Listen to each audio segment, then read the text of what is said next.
Hi everyone, and welcome to this chapter of Flutter Animations course. In this chapter, we're going to quickly talk about hero animations. So let me just bring up the example that we're going to develop. It's a very simple view, as you can see in here. There are three people listed on the screen, and then we have like emojis for them as their photos, so we don't have to design any photos in here. And then when you tap on any person, then this image will flow to the app bar on top, the navigation bar, and then when you press the back button, it just floats back to where it was before. So Flutter is going to do most of the work for us, but we're going to set up some tweens in here, some animation in here to make the hero animation look a little bit smoother, basically. So there are some pitfalls with hero animations we're going to talk about in this video, but the basic setup is going to be this: just a list, some people in here, and tapping, and then the details of that person. Okay, so I have a simulator here that shows the completed application, and then I have another simulator. Let me see if I can bring it up here, which is the app that we're going to develop, and it basically doesn't have any content as of yet. So I'm just going to hide these, and then let's bring up Visual Studio Code. And in this chapter, I did a little bit different because I have already set up our application with a simple scaffold, as you can see in here. So it's just got a home page and an app bar, and that's pretty much it. Okay, so what we're gonna do in here, and also the code for this is gonna be on GitHub, so don't worry about it. If you're a little bit worried about where should I get this scaffold application, it's on GitHub, the link to which you can find at the bottom of this video. So let's go ahead and actually define our persons. As you saw, let me just bring up the simulator again. Every person has an emoji, which is that person's like photo, and name and age. All right, so name, age, and emoji. So let's go ahead and define those in here. So let's create an immutable class. I'm just gonna say person, okay?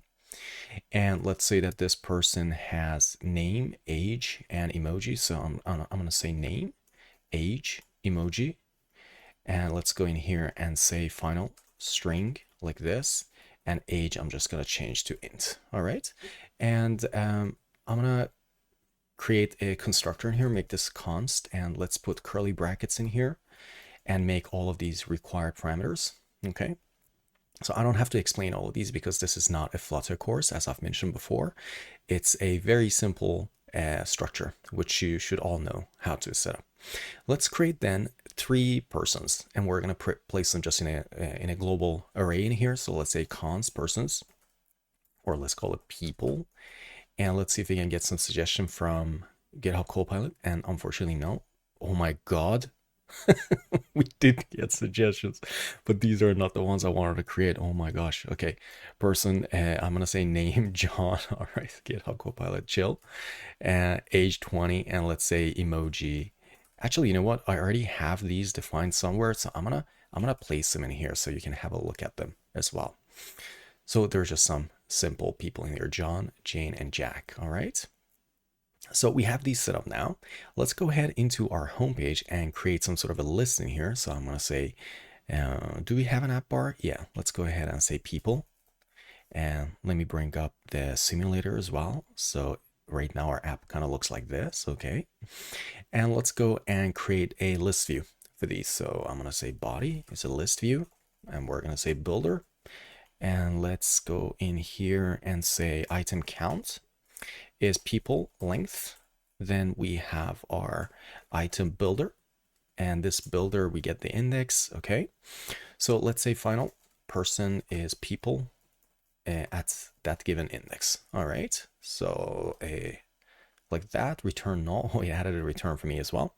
So what I want to do is to return a list tile in here. So let's say return a list tile. Okay, and for deleting, the leading part we're going to develop soon. So let's just do all the rest. So let's do the title and subtitle.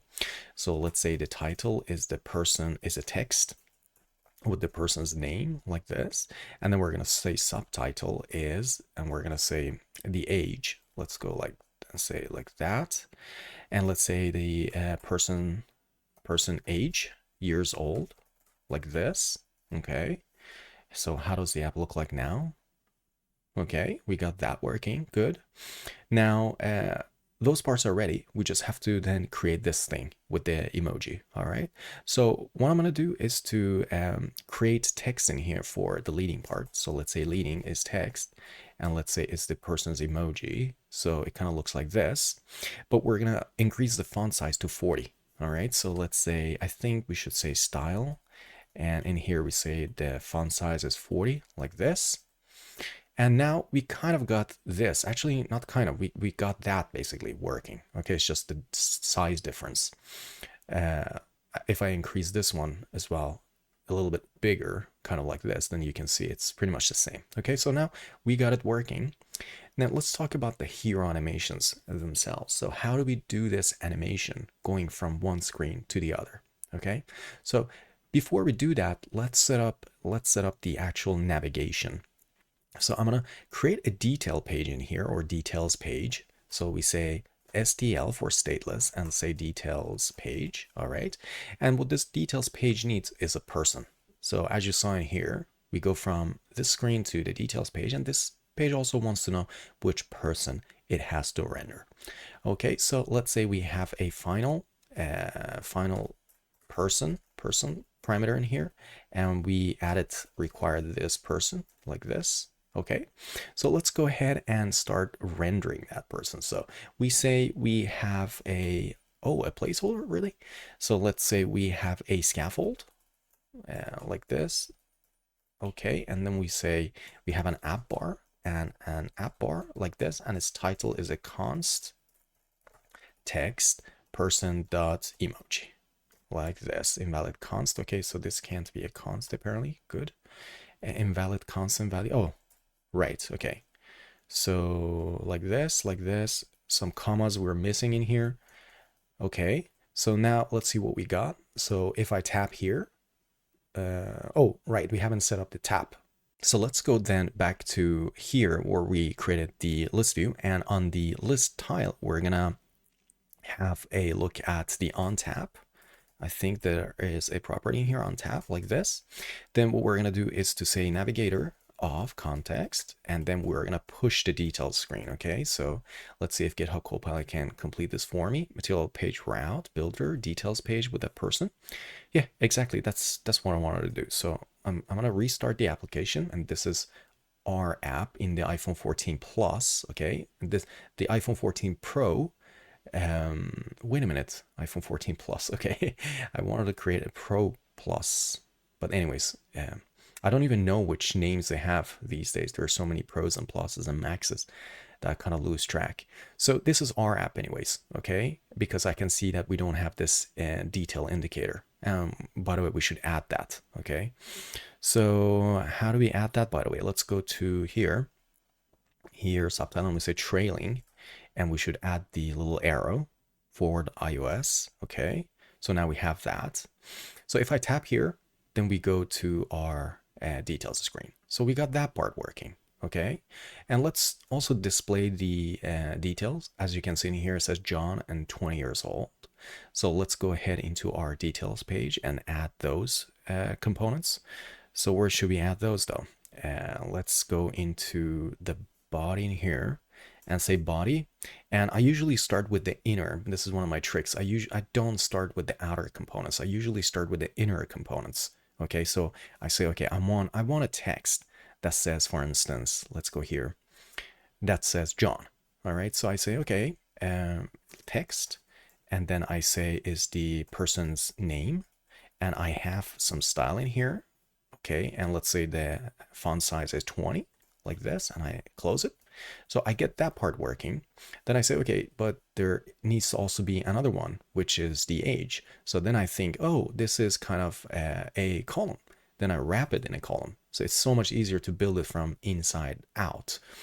And then I say, I got the name working. So I'm just going to copy this one and paste it in here and say person. And we say dollar person age years old. All right, and let's say the font size for that is 20 as well, and let's add a const sized box with the height of 20 in between them, just for some spacing. So let's see how it looks like now. There we go. Okay, then I think, okay, this column, let's put it in a center. So I say wrap like this with center, And then I can see there's some spacing on top in here as well. So let's add a size box on top like this. All right, so up to this point, it's just pretty much, we're talking about Flutter. So, oh, this is the completed application. I want this one. Okay, there we go. So up to this point, we haven't really done any animations, and this is what we're going to take care of now. So what I wanted to mention now is hero animations. All right, so what hero animations are is that if you look at this emoji, it's, I mean, there are lots of things in common between these two screens in that they're displaying like the title, the 20 something years old, the emoji, and then you go to the next page, then you have the same information, but they're in different places. And sometimes, I mean, I've worked on some applications that designers actually have designed something, some animation like this that we can see in here, where an element from the previous screen flies into the new screen simply because it wants to give you that belonging that you've gone from a context to a new one, though you've carried an object with you to the new screen. Okay, and that's the sense of belonging, that sense of like knowing the context from which you came from, is what hero animations do for you. So let me bring up the iPad screen to do some recording here, sorry, to do some drawing in here. Let me see if I can bring it up here like this. So what we need to do is, I'm just going to do some drawing in here. So let's say that we have a screen in here, which is our first screen, and we have 3 elements in here. Okay, so we have a profile photo, but we don't actually have a photo. We have an emoji, but you kind of get the gist. All right, and then we have another screen in here like that, which is the app bar and the profile photo in here, and a title and a subtitle in here. Okay, so what's going to happen is that the first step that we need to do to get this hero animation working, which is this sense of belonging that you go from one screen to the other. And this is something, to be honest with you, that a lot of, not actually a lot of, I think 2 or 3 designers that I've worked with, at least professionally, they've wanted this kind of animation. And this wasn't even in Flutter. This is back in the day when I was actually doing iOS development. I'm still doing iOS development, but this is literally before Flutter was even born, where designers were expecting this kind of animation from me to create inside an app that I was working on. So the animation, the way it works is that here you're on this screen, and let's say on screen 1, and then you have screen 2 in here. Oh my gosh, okay, like this. And you tap on this item, which is right here on the first item. Then what you need to do is to, actually before I do that, let me just explain how the animation works. So you have this photo in here. When you go to the next screen, there is a default animation that Flutter takes care of, and this is like your push animation. You can see in here, you see the push, right? iOS does it differently from Android, and Android does it differently from iOS, of course. On iOS, it's a push. On Android, it could be like a screen that kind of like pops from the center of the screen to take the full screen, okay? And this default animation is something that Flutter takes care of. But your job in here is to ensure that you can define the animation for this component right here on the left to the component on the right using some sort of an animation object like a tween. All right, and we're going to create a tween actually, as you'll soon see. So given this fly path that Flutter has already taken care of, like the push from the left to the right, actually the object to the right pushes the item to the left, further to the left, so that it kind of goes out the screen. You can define your own animation for components that are to be carried from the left screen to the right one. Okay, and we'll talk about that. But the easiest way to actually get something going for you to get it working is to first of all wrap all of these components on the left, which needs to be flying to the screen on the right, inside hero widgets. So this one, and this one. Wrap them within hero widgets, okay? Now the component on the right hand side also needs to be wrapped inside a hero widget, okay? So that's step number 1. Now step number 2 is to define keys for these. Now the key is something that tells Flutter what to animate and how. All right, actually not what to animate and how. It's just, it tells Flutter what component was carried from the previous screen into the next one, and how it kind of needs to match them. So let's say that on the left hand side, let's say you give this the key of key 1. All right. And then on this and the title, let's say you also want to animate the title, and let's say you give the title key 2, all right, and the subtitle you give it the key of key 3. Now on the right hand side, you need to ensure that these keys also match. So you give the photo key 1, you give this key 2, and then key 3. So as long as then the keys match, when Flutter does the default animation for each platform to go from one screen to the other, then it will know that, oh, key 1 is for a widget that is literally here on the left hand side, and now so its position was, let's say, 0 and 0, let's say, okay, and then it says, oh, on the next screen, key 1 is for a widget whose position is here, kind of in the center of the app bar. How should I do the animation? Then Flutter does some default animation. It says, okay, I'm gonna go from position 0, 0 to like 300 and 100, something like that. So it does a default animation for it. And it does the same thing for all the other hero widgets. So it says on the left hand side, then I had a key 2 for a hero widget. Then it says, oh, on the next screen, I'm gonna find out where that key 2 resides. Oh, it's right here. It finds this position, which is right here. Okay. Then it does a default animation for that title and subtitle. I think you get the gist, right? So given that, you need to also have some control over this flight path. So this animation that is happening right here, I'm drawing a circle around it. Okay, this animation that happens right here, you actually have control over how it needs to be carried out. And that's the third step. So step 1, wrap your widgets within hero keys. Step 2, give them hero widgets, and then give them hero keys, which is kind of like a string for us. And step number 3, which is the most complicated one, is actually define your flight path. And you don't have to define your flight path. Even with the step 1 and step 2, you'll get some default animation, but I have to say it doesn't look good. Okay, you'll soon see actually how it kind of looks like. Kind of looks disgusting. I shouldn't say it's disgusting, but I mean, it doesn't look so good, okay? But you get something at least out the box. So with this, I don't know how much this made sense, but let's just go ahead and start implementing something in here. So I'm gonna get rid of the iPad screen. I'm gonna do some moving around here in my office so I can sit in front of my monitor. So given that, let's just go ahead now. Actually, I'm gonna get rid of this iPad thing that I have. It's just glaring into my face a lot, but you don't see that.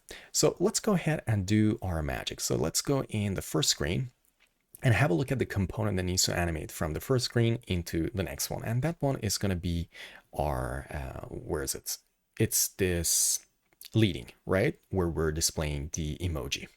So to take care of step 1, we're going to go ahead and wrap this guy within a hero widget. So let's say hero, and then let's give it a tag. And this is like the key I was talking about. Let's say it's the person's name. All right. And you can see tag it's just an object. All right. That needs to be the same. So it has to implement equality. And since string already implements equality, it's just so much nicer to give person name in here, because it's also easier to go here in the details page and do the same thing for the app bar in here. Okay, so let's say app bar, then we are gonna wrap this guy, this text also, and we're gonna say this is wrap with hero, and the key, the tag is the person's name. So we got step 1 and 2 working just like that. All right, so I'm gonna bring up our 14 plus. I think this is our app, I believe, because if I go here and say people 2, then yeah. So let's actually keep it as people 2 so we know the difference. So people is the one that has already been implemented, and people 2 is our app. Okay, I'm gonna get rid of this one, to be honest with you, and change it back to people like this. So much nicer. So now that we have that working, let's just see how the default animation looks like. You can see now this is already flying over to the new screen. You can see in here, but there's some sort of like a yellow underline. You can see it here, right? So it doesn't really look that good, to be honest. So you can see that like it kind of is a very small one when it flies in. So it doesn't look so good. So what we could do to go ahead and give this guy a text style and say that, okay, you're much bigger now. All right. So we go out and then in. Oh, did I change it on the main screen? Oh, I didn't want to do that. Okay. let's go to the details page and say that this guy has a text, and let's say that it has a style, and let's give it a font size of 50, like this. I think this is a little bit nicer. All right, so fly in and fly out. Okay, it's a little bit nicer, but you can see that yellow thing. And for those of us who've been doing Flutter development for a while, you see if you're running on an IS simulator, and if you see that yellow thing, and then you know that you don't have all these super widgets on top of this to take care of the styling of your widgets for you. So you're kind of like getting a default style. And usually people go ahead and wrap this within material to get this to work fine. And this is actually what we're going to do in this example as well. But don't worry about all those details. We're going to take care of them soon. So have a look here at, I mean, usually, as I mentioned in the previous videos, when I'm doing animations, I usually play around a lot with like the results that I'm getting just to understand what is happening. So you see a little emoji in here, flies in here, looks good, but it's just that yellow thing that we can take care of and make it look a little bit better. Okay. So what could we do to fix that? So let's go let's see, actually in the first page, I think in the first page we're done. I think we could just work on the details page right now. So let's go in this hero animation that we have in the details page, and the child, we're going to change that so that it has material around it. So let's say wrap with widget and we say material. All right. And let's say that it has a color and we say colors transparent, like this. All right. So let's see how it looks like now. There we go. It looks a lot nicer, right? Like this. But you can still see, I mean, it moves in very nice, but it doesn't move out so well. And that's where we need to talk about something called a flight shuttle builder. Okay, and this is, I mean, kind of sounds scary, but all it does really, it just allows you to control the path of this animation. So you can go ahead and say, okay, but wait a minute, when this widget moves into the new screen, I don't want it to move the way it does. I kind of want to give it like an ease transformation or some sort of scaling. And when it moves out, I don't want it to look the way it does. All right, so that you can control using this flight shuttle builder. All right, so let me go ahead in here and say flight shuttle builder, and you get quite a few parameters in here actually. Let me put a comma, and in here we're just say return text hello, kind of like this, const. All right, and you see now this hello thing, actually let me change that to like a fire emoji. So you see the widget that you return, oh, where did the fire go, by the way? Fire here. Okay, so this fire emoji that we're producing in here will be, did you see that? So the beginning and the end are defined by the widgets in each screen, but this fire emoji this widget that you return from the flight shuttle builder will be displayed to the user while the animation is happening. Did you see that? Boom, boom, right? So why is this useful? Well, in this shuttle builder, or in this builder function, you get the direction, and also you get the from and to widgets. So the from is this guy. This is your from widget. And the to widget, the to hero context is this widget. So you know from which widget you're going to which and using which direction. Okay. And also you get your context and your animation. So you pretty much have like everything you need in order to animate this guy to this guy, right? So you don't have to like come up with your own widgets in here, like a fire text or something. Okay, so the first thing we're gonna do is to say, okay, what we need to do is to go ahead and say switch flight direction. All right, and let's get Visual Studio Code to give us the parameters.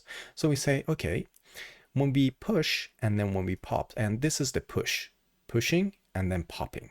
So then you define your animations in here. Okay, so let's say in this case, I mean, let's see the child. Okay, text, material, and let's remove this material from here. Do I even see the remove this widget? Yeah. So the child is the text. All right. So we're gonna keep the child exactly as it is, because this child will then be passed to us in the from and the to context, the to hero context and from hero context. So this is going to be our widget in here. At least this is the to parameter, and the from one is going to be this one. All right. So what we need to do in here is to go ahead and define then and do the wrapping of the material and define our animation based on the direction. Let's take care of the pop first. Okay, so in the push, what I'm going to do is I'm just going to say return to hero context widget like this. So that's when you're pushing, you want to go to the widget that you want to go to, basically, not the from one. Okay, and in the case of pop, let's just say from hero context widget. All right, so that's like the most basic part done right now. So let's see the effects. So we go here and here, so it doesn't look that different. But what we want to do is to get rid of these yellow things under them. Okay, so let's wrap both of these within material. So wrap material, and then we say the color is colors transparent like this. And I'm gonna wrap the same, wrap this widget within material as well, material like this. And let's say it is transparent. So now if we run this application, you can see we successfully got rid of those yellow things that were appearing under. Okay, what we need to do then is for the pop, I mean, the pop animation looks kind of fine, you see, right? But for the push, let's just go ahead and add a scale transition. Okay, so a scale transition is at the moment you see this child is, we're just returning the widget that we're transitioning to, but a scale transition is its own widget. So it allows you to scale a widget given some animation basically. So let's say that we wrap this guy within a scale transition. All right, like this, and you can see it's complaining now. It says the scaling is not provided, and you see it's an animation. All right, and we already know how tween works. So let's say we want to scale this guy from 0 to 1. So let's say we say tween. Let's see. Oh, right. I mean, we can't just say tween simply because those are not really animations. What we need to take is this animation right here, because you see you get the default animation, because you see Flutter is doing an animation for you. So you need to hang on to it. So if you're adding more animation, you need to add it on top of this. So let's say we say animation and we drive it, okay? Then in here, we can add more stuff, all right? So let's say we wanna take a tween that is from double, that is double, and we say it begins with 0, okay? And we say it ends with 1, and this is our scaling basically. So we wanna scale from 0 to 1. So we kind of wanna do a pop scale, all right? Now that we have that, we want to chain this guy and give it some curve. So we don't want to just to go linear 0 to 1. All right. And we want to actually give it a curve, which is called fast out, slow in. And it is difficult kind of to draw fast out, slow in, but I'm going to just show you what I mean by drawing some things on the screen. So I'm going to bring the iPad screen in here and explain a little bit what like these linear animations compared to our curve, how they work. So let's say we want to talk about linear animation first. So if I draw this chart in here, and then we say on the x-axis, we have a time. All right, we have time, and it goes from 0 to 1. Okay, that's the end of time. And then we have scaling here, scale. And then we have 1 on top as well. In a linear scaling, when you go from 0 to 1 without actually giving it a curve, then your scaling happens like this. So it's a very boring scale, okay? It's literally 0 to 1 on your scale of time, and it literally just increases, okay? However, if you want to give it some sort of an animation, which we're going to give it called fast out, slow in. So let me see if I can erase this. Okay, so fast out, it kind of tells you that the scaling happens fast in the beginning. Okay, so it could be that it goes up like this, and then it kind of goes like this, and then slow in could be kind of like this. All right, I'm kind of making this one up, to be honest with you, but there's really good documentation for these things like fast out, slow in, and slow in, and like fast in, slow out, all of these like combinations. I think there are like hundreds of them available. You can see them on Flutter's documentation's website. And they've actually written these, like they've created animations for these animations, so you can see them with examples and the actual chart that I'm drawing in here. You can also see on their website. So go ahead and have a look at those if you haven't already from the previous example. So this is what we're going to do. We're going to give it like a tween. We're going to say go and scale this widget from 0 to 1, but give it a good and nice tween or curve. And the way to do that, and we've already done this before, is that we're going to chain this, and we're going to say chain this one with a curve tween, okay? And we say the curve is going to be curves, fast out, slow in. And then we're going to just add some commas in here like that. I think it's pretty nice. So I'm just going to then hot restart our application. Let's go to the simulator. Let's see how it looks like. Boom and boom. There we go. So now that animation is happening for you. I mean, you can't really see the scaling that much, but if you scale it to 100, you could perhaps see the difference. So did you see it? It's horrible, but you can at least see that it is happening. All right. So this part is completely up to you, how you want to do the animation going from the from to the to widget. All right. And that was really it. I mean, hero animations are not that difficult to implement. They kind of sound a little bit exotic because of the name perhaps, but there's nothing special about them. It just takes one widget from one screen to the next one, and you can define how they are animating. I hope that you enjoyed this video, and see you in the next one.